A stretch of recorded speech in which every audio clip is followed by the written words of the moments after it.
So ಇದರಲ್ಲಿ ಇನ್ನೊಂದು ವಿಚಾರ ಏನಂತಂದ್ರೆ, ನೀವು ನೋಡ್ಬೋದು RCB ಫ್ರಾಂಚೈಸಿ ಸೇಲ್ಗೆ ಇಟ್ಟಾಗ್ಲೇ ನಿಮ್ಗೆ ಸಾಕಷ್ಟು ಒಂದು ಸಂಸ್ಥೆಗಳು, ಸಾಕಷ್ಟು ಕಂಪ್ನಿಗಳು ಹೆಸರು ಕೇಳ್ಬಂತು. ಇವ್ರು ಬೈ ಮಾಡ್ತಾರೆ, ಇವ್ರು ತಗೊಳ್ತಾರೆ.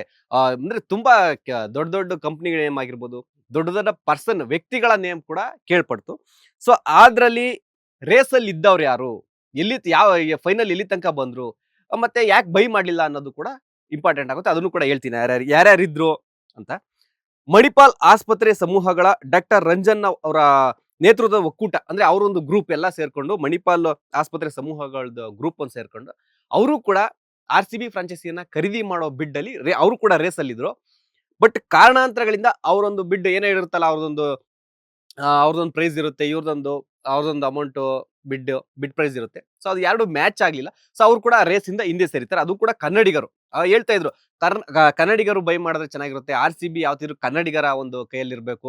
ವಿಜಯ ಮಲ್ಯ ಬಿಟ್ಟಾದ್ಮೇಲೆ ಅದು ಬೇರೆಯವ್ರ ಕೈಯಲ್ಲಿತ್ತು.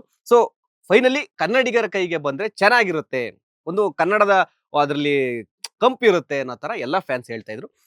ಸೊ ಮಣಿಪಾಲ್ ಆಸ್ಪತ್ರೆ ಸಮೂಹ ಅವ್ರದೊಂದು ಒಕ್ಕೂಟಕ್ಕೆ ಬಂದಿದ್ರೆ ಚೆನ್ನಾಗಿತ್ತು ಅಂತ ಇದ್ರು. ಬಟ್ ಆಗಿಲ್ಲ ಅದು. ಅವರು ಕೂಡ ಹಿಂದೆ ಸರಿದಿದ್ದಾರೆ.